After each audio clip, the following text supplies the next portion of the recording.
Muraho neza, aha ni kuri The Week Shining Star. Muri kumwe na Kayitesi Ange. Uyu munsi tugiye kuganira ku bintu bijyanye n'umusatsi. Turibanda kuri babandi bafite imisatsi ikomeye cyangwa imwe dukunda kwita injwiri. Muri ino minsi hagezweho imisatsi dukunda kwita naturelle. Ni umusatsi utarangwamo produit.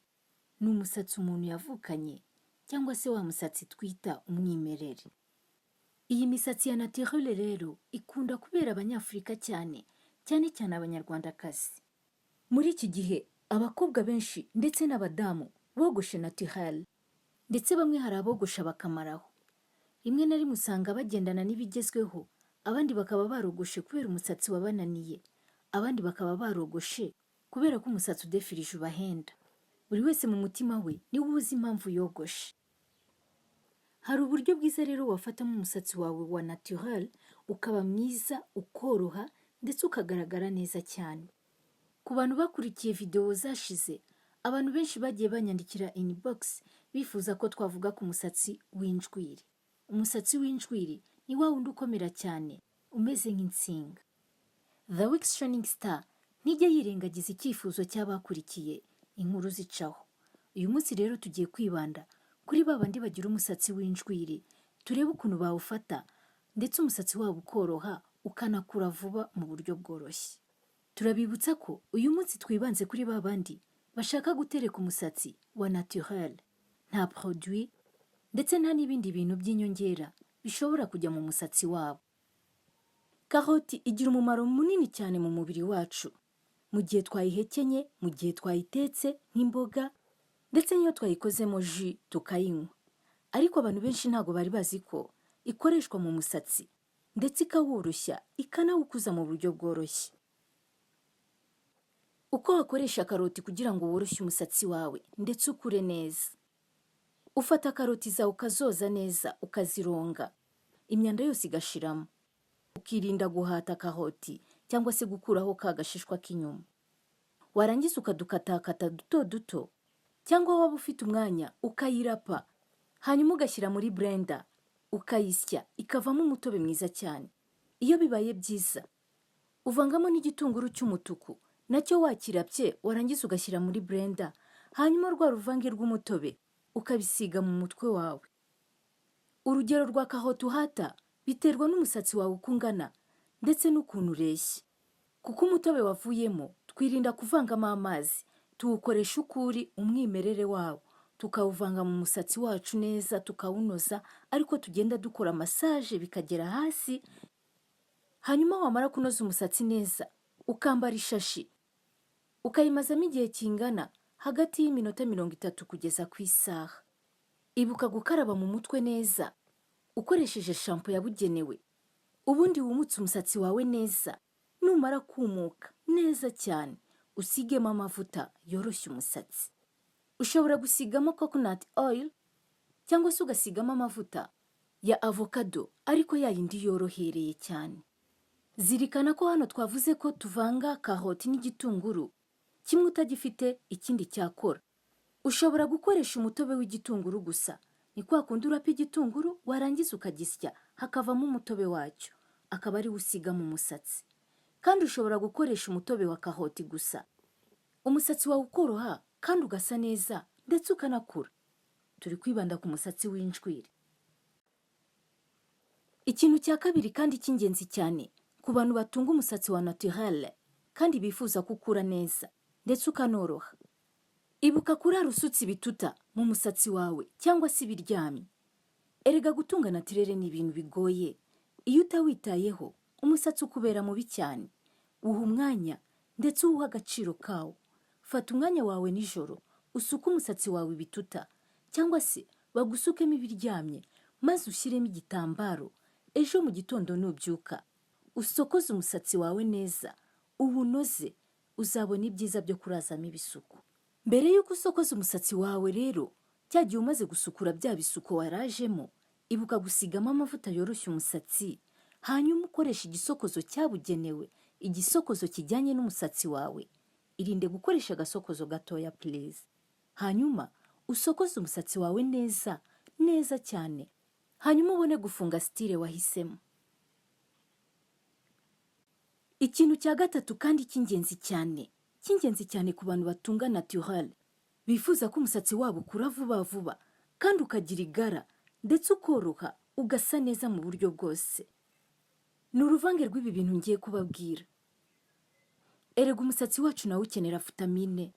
Umusatsi ukenera kurya kandi ukarya neza. Nk'uko umubiri wacu ukenera indyo yuzuye, n'umusatsi ukenera indyo yuzuye. Usanga uko turemwe bitandukanye. Ugasanga bamwe bafite umusatsi mwiza ubyibushye cyane, abandi bafite umusatsi unanutse. Ugasanga abantu bamwe bafite natirere yarabahiriye, abandi byaranze. Ariko nanone tuzirikane yuko hari indyo ugaburira umusatsi wawe nawe ukazanzamuka. Tugiye gukora ibyo kurya twagaburira umusatsi wacu, cyane cyane twebwe dukunda gutunga naturel. Umusatsi ukoroha, umusatsi ukabyibuha, umusatsi ugasa neza ndetse ukagira ibara ryiza cyane. Turakoresha avoka nini nziza cyane, dukoresha ubuki, dukoresha amagi y'amanyarwanda, imihondo yayo, niturangiza dukoreshe umuneke. Uko twakora urwo ruvange hakavamo vitamine nziza y'umusatsi. Urafata avoka yawe uyikatemo uduce twinshi dutoya, ushyire muri blender. Nurangiza ufate ibiyiko 2 by'ubuki binini, nabyo bivange muri blender. Fata amagi 2 y'amanyarwanda, ukuremo umuhondo, nawe ushyire muri blender. Hanyuma ufate umuneke wawe mwiza muremure, umwe gusa, uwutonore neza, uwukatemo uduce, nawe uwushyire muri blender. Nurangiza ubisye neza binoge. Bisige mu musatsi wawe uhereye hasi kandi ugenda umasa. Twibuke ko massage ari ikintu cy'ingenzi cyane mu gihe uri gusiga mu mutwe cyangwa se hari ikintu uri gushyira mu mutwe. Masa hasi neza ku musatsi, ugenda usigamo urwo ruvange, umusatsi wawe wose unoge. Kwirakw'iza hose iyo vitamine, kwirakw'iza umusatsi wose ku buryo nta n'umucikanwa. Numara kubisigamo, mara umunota umwe uri kumasa mu mutwe hose kugira ngo hahandi hasi aho umusatsi utereye habashe kwakira byo kurya wagaburiye umusatsi. Ambara ishashi mu mutwe, bimaremo igihe kingana n'iminota 45 kugeza ku isaha. Karaba mu mutwe neza cyane, ukoresha amazi menshi cyane ku buryo rwa ruvange rw'ibintu washyizemo bishira mu mutwe neza cyane nta na kimwe gisigayemo.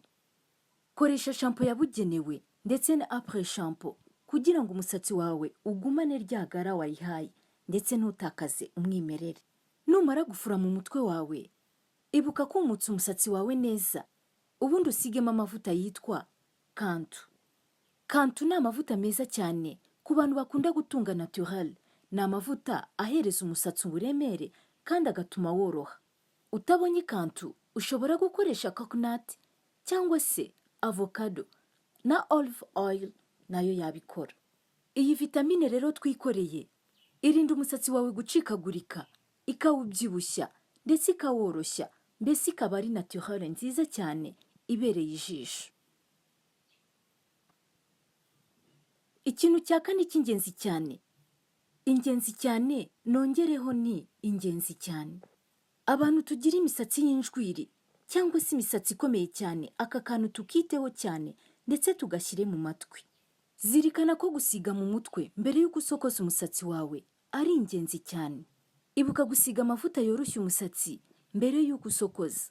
Ibyo bizarinda umusatsi wawe gucika uko wiboneye, ndetse umusatsi wawe worohe unawusokoze style ushaka. Gusiga amavuta mu mutwe mbere y'uko usokoza ni ingenzi cyane ku bantu bose batunga naturel, ariko cyane babandi bagira umusatsi w'injwiri. Amavuta yagufasha koroshya umusatsi wowe utunze naturel nayanga yakurikira. Haraza kantu. Kantu ni amavuta ushobora gusiga umusatsi wawe wa naturel, yaba ku bana bato ndetse no ku bantu bakuru. Umusatsi wawe ukoroha, ukawusokoza neza ndetse ukaba mwiza cyane. Haraza coconut for natural hair. Aya ni amavuta ya coconut akoreshwa ku bantu bafite naturel. Atuma umusatsi wawe woroha, umusatsi wawe ugakura mu buryo bworoshye ndetse ugasa neza. Haraza avocado. Avocado ni amavuta meza cyane agaburira umusatsi wawe ugasa neza, ukabyibuha ndetse ukorohera. Avokado rero igira ubwoko bwinshi. Nujya kugura, uzagure avokado yorohereye cyane, imwe usiga mu musatsi ukabona umusatsi uhise woroha direct. Haraza fish oil. Ni amavuta aturuka ku mafi cyangwa se akorwa mu mafi. Aya mavuta ni meza cyane ku musatsi wa naturel ndetse no ku musatsi wose muri rusange. Aya mavuta agaburira umusatsi, akagira intungamubiri, akagira igiti, kandi ndetse umusatsi ugakura neza cyane mu gihe gitoya. Aloe vera oil. Aloe vera oil ni amavuta aturuka ku gikakarubamba. Tuzi ko igikakarubamba kigira akamaro kanini cyane mu kuba cyagarura umusatsi vuba vuba, ndetse na wa wundi wapfuye ukaba wavayo vuba vuba. Aya nayo akoreshwa cyane kuri babandi babuze umusatsi cyangwa se umusatsi wabo wagwingiye. Aya mavuta atuma umusatsi wawe ushibuka, umusatsi ugakura vuba, umusatsi ugasa neza, umusatsi ukabyibuha, ndetse na wa wundi wibwira ko udakura mu gihe gito ahita abibona ko wakuze. Harazaho rosemary. Rosemary oil. Aya ni amavuta meza cyane ahindura amateka. Ni amavuta yoroshya umusatsi mu buryo bworoshye. Ni amavuta atuma umusatsi uvayo kandi ukagaragarira buri wese ko umusatsi usa neza. Aya mavuta nimba utarayakoresha cyangwa se utarayageragezaho, gerageza uyakoreshe, mu gihe gito uzabona impinduka. Icyitonderwa: mu gihe wahisemo amavuta yo gukoresha, irinde guhindagura uko wishakiye. Fata ya mavuta wahisemo uyakoreshe byibura amezi 6, nibwo uzabona impinduka y'umusatsi wawe. Ariko igihe wavangavanze, menya ko utari bumenye amavuta gukorera neza. Ibintu ugomba gufata nka kirazira cyangwa se ibintu wakirinda mu gihe utunze umusatsi wa naturel kandi ukaba wifuza ko ukura neza ndetse ugasa neza. Kirazira kikaziririzwa gusiga amavuta mu mutwe igihe umusatsi wawe utose. Mu gihe usize amavuta mu mutwe umusatsi wawe utose, menya ko uri kwikururira imvuvu, uri kwikururira umwanda. Ibyo byose bizatuma umusatsi wawe ucikagurika ndetse ukifuza kuwugarura ariko bikakugora. Ariko mu gihe wawusizemo wumutse neza, bizakurinda imvuvu ndetse umusatsi wawe ntuzacikagurika na gato. Irinde gusokoresha agasokozo gato cyane katajyanye n'umusatsi wawe. Birababaza cyane iyo usokoje umusatsi wose ukawusanga mu ntoki zawe. Ariko nyamara biroroshye cyane kuba wasokoza umusatsi ntucike. Koresha igisokozo kinini kijyanye n'umusatsi wawe, maze urebe ukuntu umusatsi wawe usa neza. Kirazira kikaziririzwa gukoresha amasabune ubonye ayo ari yo yose. Koresha isabune zabugenewe gusa, harimo shampoo ndetse na après shampoo zabugenewe. Ibyo bizarinda umusatsi wawe gucikagurika ndetse no gusa nabi. Irinde guhindagura amavuta mu gihe utarabona amavuta yagukoreye neza. Byibura amavuta wahisemo yakoresha amezi 6, numara kubona impinduka y'umusatsi wawe ubone guhindura ayandi. Uramutse ufite icyifuzo cy'ibyo twazabagezaho mu kiganiro cy'ubutaha, wamanuka muri komenti ukabyandikamo. Kandi uramutse ufite ikibazo ushaka kutubaza, nabwo wamanuka muri komenti ukabyandikamo kuko tuhita tubibona. Iyi yari The Week Shining Star. Kayitesi Ange niwe mwari kumwe. Imana ibarinde naho ubutaha.